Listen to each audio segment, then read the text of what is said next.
بسم الله الرحمن الرحيم الحمد لله رب العالمين الصلاة والسلام على رسول الله صلى الله عليه وسلم الصادق الأمين وعلى آله وصحبه أجمعين ومن اهتدى بسنته إلى يوم الدين وسلم تسليما كثيرا أما بعد أيها الإخوة الإيمان والإسلام أحييكم بتحية أهل الجنة دار السلام وأقول لكم السلام عليكم ورحمة الله وبركاته የተከበራችሁ ወንድሞቼ በዛሬው ርዕሳችን ላይ የምናየው ስለ የቲሞችን መንከባከብ የቲሞችን መኻደም ከየቲሞች ጋር ያለን ግንኙነት ጠንካራ እንዲሆን ቁርአን ሐዲስ ምን ነግሮናል የሚለውን በአጭሩ ለማየት እንሞክራለን።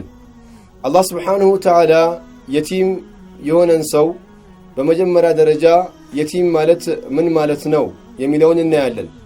የቲም ማለት አባት የሌለው ማለት ነው። አባት ሳይበላ የሚያበላው፣ ሳይጠጣ የሚያጠጣው፣ ሳይለብስ የሚያለብሰው፣ ለራሱ ፍላጎት ቀንሶ ለልጁ የሚያስብለትን አላህ ወደ አኺራ ወደ ቀብር ዱንያ ዓለም ላይ ተመልሶ የማይመጣበት ቦታ ነጥሎ ሲወስደው ይህ የቲምን ልጅ ለማን ነው የተወው የሚለውን ሕክማ እናያለን። የሚገርመው የቲም ሆኖ ማደግ ሆድ ይብሳል። የቲም ሆኖ መማር ሆድ ይብሳል። የቲም ሆኖ ማሳለፍ ውስጥ ያቃጥላል። ይህንን ነገር አላህ ስላወቀ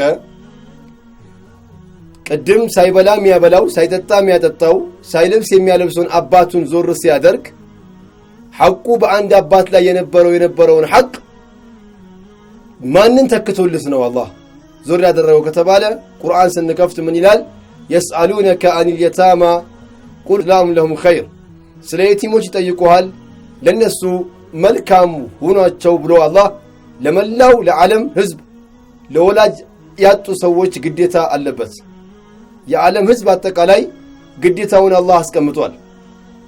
አላህ ስለ የቲሞች መንከባከብ በዚህ በኩል አጅር ሲናገር የቲሞችን ደግሞ መገልመጥ በዚህ በኩል ቅጣት ይናገራል። ስለ መብታቸውም ያስቀምጣል። እንዲሁም ስለ የቲም ሐቅ ነገር ላይ ሲነገረን ምንድነው የሚለን? إن الذين يأكلون أموال اليتامى ظلما እነዚያ የየቲሞችን ገንዘብ እንደው በግፍ የሚወስዱ አባቱ ያያይም ዘመዱ ያያይበትም ብሎ የሚቀማው ሰው يأكلون في بطونهم نار በሆዳቸው ስር እሳትን ነው የሚበሉት ይላል። ሰው ልጅ እሳት እስኪ አስቡት። እሳት ቀላል አይደለም። እሳት እንኳን እሳት መቅመስ መብላት ቀርቶ እሳት አካባቢ ላይ ሞቅ ያለ ድስት ስንነካው ያቃጥላል። ወይም ደግሞ እንደ እሳቱ ግለት ርቀት በጣም የሚግልና የሚቃጠል ከሆነ አካባቢ መቅረብ ያስፈራል። ወላፈሩ ይስባል። አንዳንድ አቦ ቤት አንዳንድ አካባቢ አይተን ሊሆን ይችላል። ወይ ድንጋይ ሲቃጠል አይተን ሊሆን ይችላል። እንዴት ይሆናል የአኺራውን እሳት? የአኺራን እሳት የሚበላ ሰው ነው ብሎ አላህ ስለ መብታቸው አስቀመጠ። የቲምን ሐቅ መንከባከቡ አጅር እንዳለው ሁሉ የነሱን ሐቅ መንካት ደግሞ በእሆዳቸው ስር እሳት እንደሚበላ ሰው ነው ብሎ አላህ ተዓላ አስቀምጧል። የቲምን የሚንከባከብ ሰው ትልቅ ፈድል ነው ያለው። የቲምን የሚንከባከብ ሰው ትልቅ አጅር ነው ያለው። ምክንያቱም አላህ Subhanahu Wa Ta'ala የቲምን የሚንከባከብ ሰው ይወደዋል። በቃላት ሲናገር እንደ የቲሞችን አትገልምጣቸው ይላል።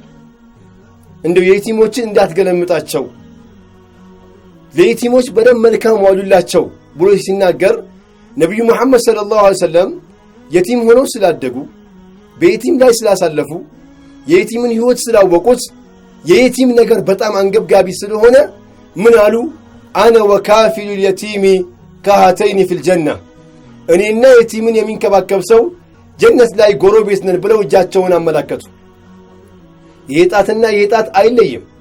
እንደዚህ ጎረቤት ነን ይላሉ። የት? ጀነት። ማን ያለው? ረሱል ሰለላሁ ዐለይሂ ወሰለም። የቲም የሚንከባከብ ሰው ጀነት ላይ ከነብዩ ጎረቤት ነው። ዛሬ ሰው ልጅ ሀብት ካለው በጣም ጥሩ አካባቢ ሲኩሪቲ ያለው ማብራት የማይሄድበት ጥበቃ ያለ አካባቢ ይፈልጋል። ነገ የውመል ቂያማ ቀን ከነብዩ ጎረቤት የምንሆንበትን ቪዛ የምናስመታው የቲሞችን ስንኻድም ብቻ ነው። አነ ወካፊል የቲም እኔና የቲምን የሚንከባከብ ሰው የቲምን የሚያሳድግ ሰው ከሃተይኒ ፊል ጀና በጀነት ላይ ጎረቤት ነን አሉ። ጀነት የሚገባን ወንድሞቼ ዱንያ ሲገባን ነው። ዱንያ ዑለማዎች በሶስት ከፍለዋታል። አንደኛው አወሉሃ ቡካ የመጀመሪያው ለቅሶ ነው። ማንኛውም ሰው ከእናቱ ስር ሲወለድ ሲወጣ እያለቀሰ ነው የወጣው። ሁለተኛው ወአውሰጡሃ አና መካከለኛው እኔ ነው። አሽቅድድም ነው። መልክ ያለው እኔ ይላል፣ ገንዘብ ያለው እኔ ይላል፣ ብር ያለው ይላል። ወአኺሩሃ ፈና ዱንያ መጨረሻዋ መጥፋት ነው። ሺህ ዓመት ብንቀመጥ ጣፋጭ ብንበላ ጥሩ ብንለብስ ጥሩ ነገር ብናይ መጥፋት ነው። ጀነት ግን አወሉሃ ረሕማ የመጀመሪያው ረሕመት ነው። ወአውሰጡሃ የጀነት የመካከለኛው ህይወት ርድዋን ነው፣ የአላህ ውዴታ ነው። ወአኺሩሃ መጨረሻው ደግሞ ጀነት መጨረሻ የለውም። በቃ ዝንተ ዓለም የሚኖርበት አገር የምንቀመጠው ከነብዩ መሐመድ ሰለላሁ ዐለይሂ ወሰለም ጎረቤት የሚያደርገን የቲሞችን ወላጃቸውን ያጡ ሰዎችን የሚንከባከብ ሰው ጀነት ላይ ከኔ ጋር ነው ብለዋል። የቲምን መንከባከብ የቀልብ ቆሻሻ ይጠርጋል። አንድ ቀን ነብዩ መሐመድ ሰለላሁ ዐለይሂ ወሰለም ጋር መጣና ያ ረሱላህ አላቸው። ሰሐባው ቀልቤ ደረቀ አላቸው። ሲቆም ብለን እናስብ። ቀልብ መድረቅ ዛሬ እኛ ወንጀል መስራት ማዕሲያ መዳፈር ነው በእኛ ደረጃ። ሰሐባው ግን ይህ አይደለም። ቁርአን እቀራዋለሁኝ ሰላት ሰግዳለሁኝ ውስጤ አልሳበኝም ወይንም ውስጤ አልተነካም የሚል ነገር ነው ይዞ የመጣው አጀንዳው። ከዛ ምን አሉት ነብዩ ሰለላሁ ዐለይሂ ወሰለም ሂድና ስገድ ሂድና ጾም አጋራሉትም ሂድና የቲሞችን ጭንቅላታቸውን ዳብስ እንደዚሁም ደግሞ አብላቸው ምግብ አሉት። እነሱን መዳበስና ጭንቅላታቸውን መዳበስና ምግብ ማብላት ሱብሃንአላህ የልብ በሽታህን ጥርግ አድርጎ ያወጣል። በተመክሮ ደረጃ አብረን በየቲሞች ጉዳይ እየሰራው ነው ያለሁት። አደራችሁን የምትሰሙ ሰዎች ዱዓ እንድታደርጉ ነው ዋና የምመኘው። ምክንያቱም ወላሂ የቲሞችን ስታለብሳቸው ስታበላቸው ውስጣቸው የሚደርሱትን ደስታ ውስጥህን ይነካዋል። የቲሞችን እንኻድም። የቲሞችን የሚኻድም ሰው ዱንያ አኺራው ያምራል። አደራ ወንድሞቼ ሞት ሳይመጣ የቲሞችን እንኻድም። ለዚህ ነው አላህ ስብሓንሁ ወተዓላ ምን ይላል? ያ አዩሃ አለዚነ አመኑ ላ ቱልሂኩም አምዋሉኩም ወላ አውላዱኩም አን ዚክሪላህ ወመን የፍዓል ዛሊክ ፈኡላኢከ ሁሙል ኻሲሩን ወአንፊቁ ሚማ ረዘቅናኩም ሚን ቀብል አን የእትየ አሐደኩሙል መውት። ወአንፊቁ ስጡ አለ አላህ ሚማ ረዘቅናኩም አይ ሚማ አዕጠይናኩም። የሚገርመው አላህ እኮ እኔ በሰጠኋችሁ ገንዘብ ስጡ ነው ያለው። የአላህ ገንዘብ ነው፣ ያንተ አይደለም፣ የኔም አይደለም፣ የማንም አይደለም። በእኔ ገንዘብ ስጡ ነው አላህ ያለው። ሱብሃንአላህ እኛ እኮ ዛሬ እየተከራከርን ያለነው እኮ የኔ ነው እያለ ነው። አላህ ደግሞ በእኔ ገንዘብ ስጡ ነው የሚለው። አላህ እኔ በሰጠኋችሁ ስጡ። ወአንፊቁ ሚማ ረዘቅናኩም እስከ መቼ? ሚን ቀብል አን የእትየ አሐደኩሙል መውት። ሞት ከመምጣቱ በፊት ሞት ሲመጣ ምን ይላል የሰው ልጅ? ፈየቁለ ረቢ ጌታዬ ሆይ ይላል ለውላ አኸርተኒ ትንሽ ብታቆይ ኖሮ ለአሰደቀ ወአኩን ሚነ ሳሊሒን ሰደቃ አደርግ ነበር እንደዚሁም ሐጅ አደርግ ነበር ብሎ ይመኛል። ሰዓቱ ከመጣ ደቂቃ እልፍ ደቂቃ ጭምር የለም። በቃ ካለ አላህ ስብሓነሁ ወተዓላ በቃ ነው፣ ነቀነው። ከሞቀ ቤት፣ ከጥሩ ምንጣፍ፣ ከጥሩ ህይወት፣ ከጥሩ ምግብ፣ ከጥሩ ሚስት፣ ከጥሩ ደስታ፣ ከጥሩ ስልጣን ግንጥል አድርጎ ወደ መቃብር የሚያስተኛን ሞት ነው።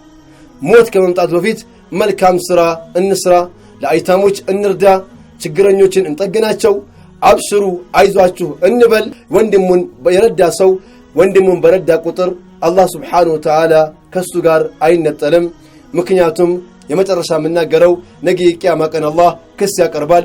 ተርቤ ነበር አላበላኸኝም፣ ተጠምቼ ነበር አላጠጣኸኝም፣ ታርዤ ነበር አላለበስከኝም ብሎ ሲጠይቅ አላህ አንተ ጌታ እንዴት ትራባለህ? እንዴት ትጠማለህ? እንዴት ስትያማህ? ሲል ጊዜ ላ አከሌ ታሞ ነበርና እሱን ሄደ ብትጠይቀው እኔን እዛ ታገኘኛለህ። አከሌ ተርቦ ነበርና እሱን ብታበላው እኔን ነው እዛ የምታገኘኝ። ሱብሃንአላህ። እንደዚሁም ደግሞ ተጠምቶ ነበርና ብታጠጣው ታገኛለህ። አላህን ለማግኘት 20 ቢሊዮን ብር ከፍለ መንኮራኮር ላይ መዘል ሳይሆን እዚሁ ምስኪኖችና ደካማዎች ጋር አካባቢዎች ጋር ስትሄድ አላህን እናገኛለን። ምስኪኖችና የቲሞችን የምንኻድም አላህ ያድርገን። ነገ የውመል ቂያማ ቀን ከነብዩ ሰለላሁ ዐለይሂ ወሰለም ጎረቤት አላህ ያድርገን። ወሰላሙ ዐለይኩም ወራህመቱላሂ ወበረካቱሁ።